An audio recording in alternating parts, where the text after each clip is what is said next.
After I paid off my condo, my sister-in-law declared it a family asset and tried to move in. Seconds after I whispered one sentence, she screamed like her world had just collapsed. I couldn't recall a time in my life when I had laughed this hard. But this wasn't the kind of laugh that follows a clever joke or a witty comeback. No, this was the uncontrollable kind. The one that bubbles up when you hear something so outrageously absurd that your brain refuses to process it. My sister-in-law Amber stood before me, arms crossed, radiating confidence. She was serious, dead serious. "We've already decided," she declared, scanning my living room like she was appraising real estate. "This place is too big for one person. Derek and I need it more than you." I waited for the punchline. Never came. She truly believed she could take my home. Let me give you some context. I grew up in Cleveland in a working-class family where nothing was handed to us. My parents worked double shifts, but money was always tight.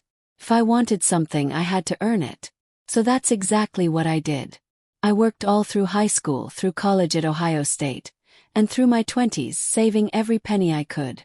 I watched friends go on spring break trips to Cancun, buy shiny new Toyota Camrys, eat at Cheesecake Factory whenever they wanted. Meanwhile, I was living on instant mac and cheese and side hustles, all for one goal: to own my own home. After years of grinding my ass off, I finally did it.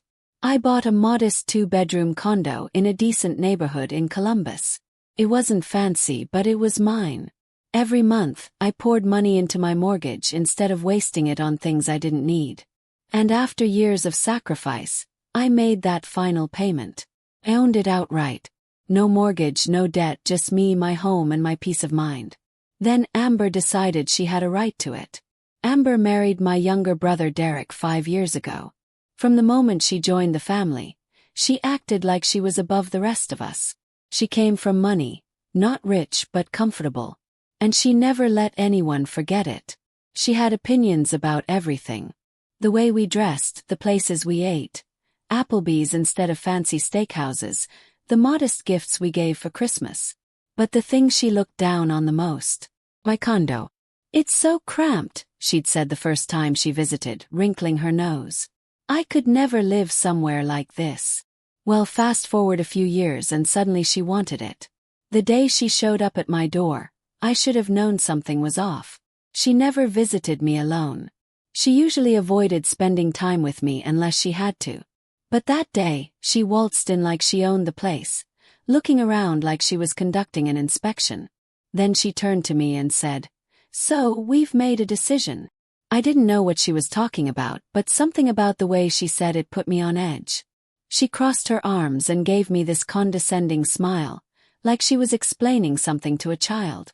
"This condo," she said slowly, "is a family asset now." I just stared. "A what?" "A family asset," she repeated, as if saying it twice would make it make sense. "You've had it for years, and now that it's paid off, it belongs to the family." I blinked. "No, it belongs to me. Bought it. I paid for it." She waved a hand like that was a minor detail. "Sure, but you don't need all this space. It makes more sense for us to live here. Derek and I have a child." "You don't." I laughed out loud. It wasn't even intentional, it just came out. She frowned. "What's so funny?" "You," I said, still chuckling. "You actually think you can just..." "What?" "Claim my home." "It's not about claiming anything," she said, rolling her eyes. "It's about what's fair. We have a family. We need the space. You can find somewhere else to live." I stared at her, trying to understand if this was some kind of prank, but her expression was deadly serious. "You're insane," I said finally. She huffed. "Derek and I talked to Mom and Dad, and they agreed this is what's best for the family." And there it was. My parents always favored Derek. He was the golden child, the one who could do no wrong. Meanwhile, I was always expected to be the responsible one, the understanding one. When we were kids, if Derek broke something, it was my fault for not watching him. If he failed a test, it was because I didn't help him study. And if I ever dared to complain, I was being selfish. So it didn't surprise me that my parents were backing this insanity. But that didn't mean I was going to roll over and take it. The calls started the next morning. First it was my mom. "How could you be so selfish?" she snapped the second I answered. "Your brother needs that space more than you. He has a child. You're alone." I rubbed my temple, already feeling a headache coming on. "Mom, it's my condo. Bought it. Paid for it. Derek has no right to it. It's a family home," she insisted. "Family takes care of each other." "Funny how that only applies when it's about me giving something up," I muttered. "What was that?" "Nothing." She sighed like I was being difficult. "You don't even need that much space. You could find a nice little apartment somewhere." Clenched my jaw. "I already have a home. This one." She gasped like I had just told her I was drowning puppies for fun. Then my dad called. Same speech. Same guilt trip. Then my aunt. Then my uncle. Even some cousins I hadn't spoken to in years suddenly had opinions on what I should do with my home. Every single one of them was on their side. That night, just as I was finally settling down, there was a knock at my door. I knew who it was before I even opened it. Derek. But I wasn't the same pushover they were used to dealing with. I had a plan. Derek stood there, hands in his pockets, looking uncomfortable. He wasn't like Amber. He didn't get loud or aggressive. He just expected things to go his way. "Can we talk?" he asked. I crossed my arms. "Talk?" he sighed. "Look, I know Amber can be a little strong-willed." I raised an eyebrow. "That's one way to put it. But this isn't just about her. It's about our family. Mom and Dad think this is what's best. I think it's what's best." "For who?" "For all of us," he said like it was obvious. "You're just one person. We're a family. We need the space." I laughed. "You live in a 3-bedroom house, Derek. The rent is expensive," he said. "Not my problem." He shifted uncomfortably. "You don't even use the 2nd bedroom." I leaned against the door frame, staring at him. "Do you hear yourself?" He didn't respond. Then I said something that made his face go pale. "I looked up your lease." He swallowed hard. "What?" "I know you can't break it early without paying 3 months' rent up front." He went silent. That's when I realized something. This wasn't just about Amber wanting my condo. They couldn't afford their place anymore. A week later, I got a call from a friend who worked at a local real estate office in Columbus. "You're not going to believe this," she said. "But Derek and Amber applied for a mortgage last year." I blinked. "Okay." "They got denied." Now that got my attention. "Why?" I asked. She hesitated. "Bad credit. High debt." Sat up. "How high?" She lowered her voice. "Really high."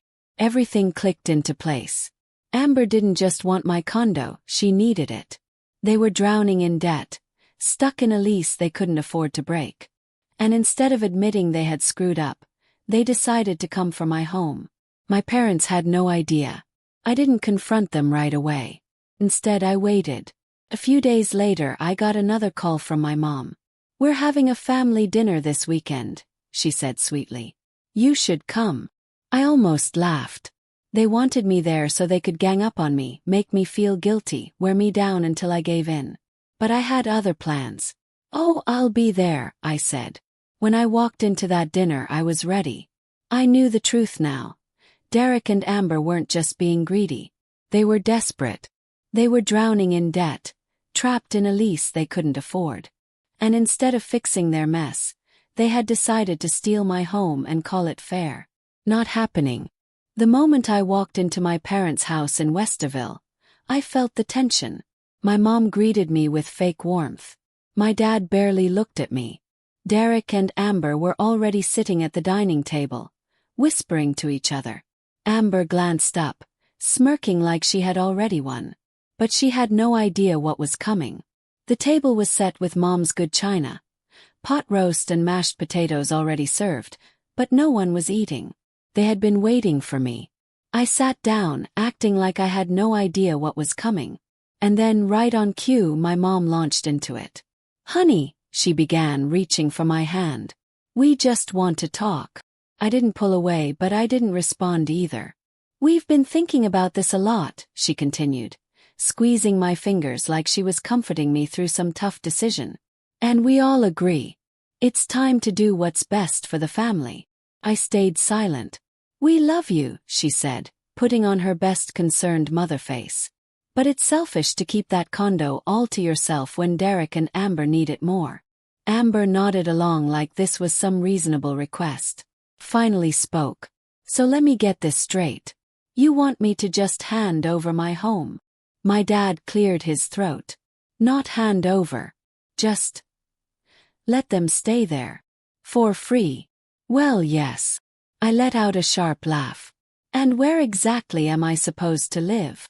My mom waved a hand like it didn't matter. You could get a nice little apartment.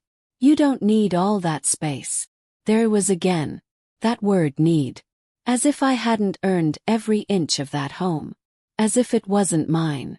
I leaned back, folding my arms. And why can't they just get a place they can afford? The room went silent. I saw it then, the flicker of panic on Derek's face. The way Amber's mouth tightened. They didn't expect me to push back. That's when I decided to go for the kill. I turned to Derek, staring him down. You already tried to buy a house last year, didn't you? His face drained of color. What? You applied for a mortgage. Got denied because of your credit. Amber stiffened. That's none of your business. I ignored her. You're thousands of dollars in debt, aren't you? My mom gasped. That's not true. Shrugged. It's true. And that's why you suddenly want my condo, because you can't afford your place anymore. Derek looked like he wanted to sink into the floor. Amber, on the other hand, snapped. She slammed her hand on the table. You have no right to dig into our finances. I raised an eyebrow. And you have no right to take my home. She opened her mouth, then shut it, her face twisted with rage. My mom turned to Derek, eyes wide. Is this true? Derek swallowed hard but didn't answer. And just like that, the entire dynamic shifted. I saw it on my mom's face. The first crack in her blind loyalty to Derek. See, she could justify pushing me aside when it was just about fairness. But debt. Bad financial decisions. That was different. You lied to us? She asked, voice shaking. Derek sighed, rubbing his temples. It's not like that. Oh really? Said. Because it seems exactly like that. The truth was finally out. I turned to my dad. So let me ask you this. If I hadn't found out the truth, would you have still taken their side? He didn't answer. I let out a bitter laugh. Unbelievable. Then I stood up. I hope this was worth it, I said, looking directly at Amber. Because you just lost any chance of ever getting anything from me. She glared at me, jaw clenched. You'll regret this. Smirk. Try me. Then I walked out. I thought that would be the end of it. I thought they'd be too embarrassed to try anything else. I was wrong. 2 weeks later, I came home to find someone had tried to break into my condo. The lock was damaged. The door had scratches. And I knew exactly who was behind it. But I wasn't just going to change my locks and move on. No. If they wanted to play dirty, I'd show them just how nasty I could get. I stood in front of my door, staring at the scratched-up lock. Someone had tried to break into my home. I knew exactly who it was. I could have called the cops right then and there. I could have changed the locks, installed cameras, and moved on. But after everything Amber and Derek had tried to pull, that wasn't enough. They had declared war, so I decided to end it. Instead of rushing to fix the lock, I played it smart. First, I called a locksmith and told them to install a hidden camera in the peephole. It looked like a regular door viewer, but inside it was recording everything. Next, I upgraded my security system. New locks, motion sensors, and a camera pointed straight at the hallway. Then I waited. Because I knew one thing for sure. Amber wasn't done. And I was right. 3 nights later, at exactly 2:37 a.m., my phone buzzed. Motion detected. I opened the app and saw a live feed of Amber standing at my door. She was holding a screwdriver, trying to pry open my lock. I recorded everything. Then I called the police. Took them 7 minutes to get there. And when they did, Amber was still hunched over my doorknob, completely unaware she was about to have the worst night of her life. When the cops yelled, "Hands where we can see them," she screamed. I opened my door just in time to see her face down on the floor getting cuffed. It was beautiful. Amber was arrested for attempted burglary. She tried to spin some ridiculous story about forgetting her keys, but the police weren't buying it. Not when the footage clearly showed her breaking in. And Derek? Oh, he was screwed. Turns out Amber was on probation. Some small fraud incident from years ago that she had managed to keep quiet. But now this arrest violated her probation, and she was facing serious charges. My parents begged me to drop the charges. I laughed in their faces. After everything she pulled, said, not a chance. The dominoes were about to fall. They tried to guilt-trip me, cry about family, tell me I was ruining Amber's life. But I had heard enough of their nonsense. I turned to Derek and asked, "Did you know she was going to break into my place?" He couldn't even look me in the eye. That told me everything I needed to know. Amber ended up serving 3 months in jail. When she got out, she had a criminal record, making it even harder for them to get a mortgage. Their debt got worse. Their landlord in Hilliard raised their rent, and within 6 months, they were evicted. And me. I sent them a housewarming gift, a framed photo of my condo with a note that said, "Hope you enjoy your new place." Oh wait, you don't have one. I blocked them after that. Never spoke to them again. My parents tried to mend things after a while, but they had made their choice. So I made mine. I was done being the family's doormat, and I never looked back. The aftermath was everything I could have hoped for. Amber's arrest made local news in Columbus. Woman arrested for attempted burglary of family member's home. The shame of it all was too much for them to handle in their social circle. Derek lost his job at the accounting firm when his background check renewal came up, and they discovered his wife's criminal record. Apparently, having a felon in the family didn't look good for someone handling other people's finances. They had to move in with Amber's parents in Cincinnati, the same parents whose money Amber had always bragged about. Turns out they weren't so generous when their daughter came home as a convicted criminal with a mountain of debt. My parents tried calling me for months. They'd leave voicemails talking about forgiveness, about how family should stick together, about how I was being too harsh. I deleted every single one without listening to the end. Then came Derek's birthday. For 30 years I'd never missed it. This year I sent him a card. Inside I wrote, "Hope you've learned that some things can't be taken. They have to be earned. Happy birthday."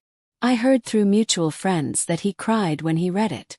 Amber tried reaching out through social media, creating fake accounts to message me. Always the same desperate tone.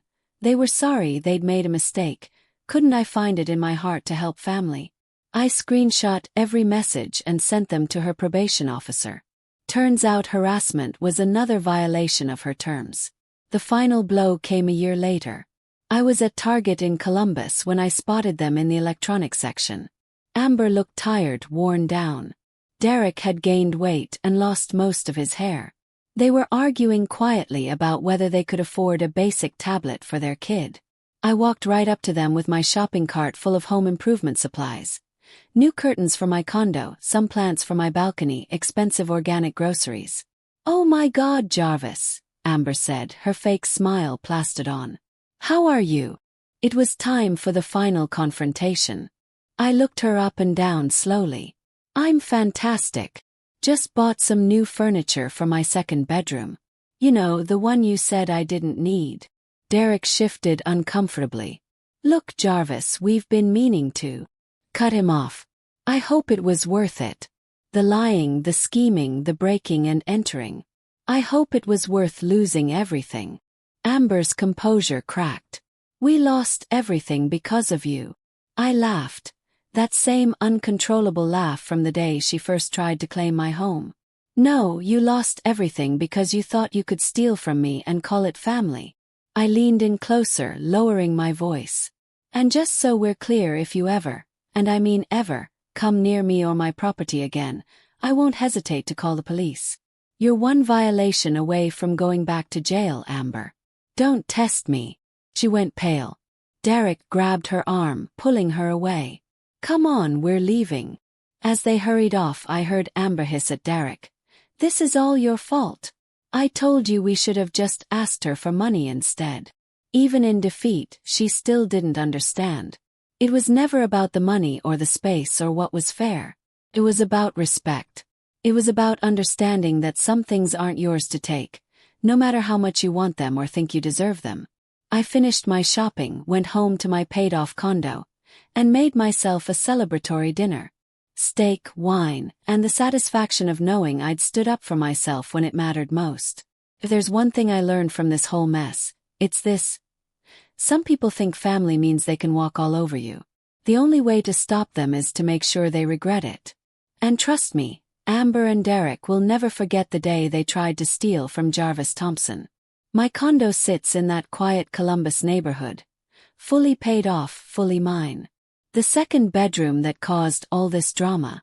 I turned it into a home office where I run my freelance graphic design business. Ironic, considering Amber said I didn't need the space. Sometimes I get Christmas cards from distant relatives asking if I've forgiven Derek and Amber yet. I throw them away unopened. Forgiveness is for people who are sorry, not people who are sorry they got caught. My parents eventually stopped calling. Derek moved his family to Toledo last I heard, starting over again. Amber's criminal record follows her everywhere. Job applications, housing applications, background checks. The gift that keeps on giving. As for me, I sleep soundly every night in my own bed, in my own home, surrounded by the peace that comes from standing up for yourself. I learned that kindness without boundaries isn't kindness at all. It's an invitation to be used. Never again would anyone in my family, or anywhere else, mistake my kindness for weakness. My condo is still mine, my life is still mine, and my self-respect. That's something they could never take away, no matter how hard they tried. Some battles are worth fighting. This was one of them.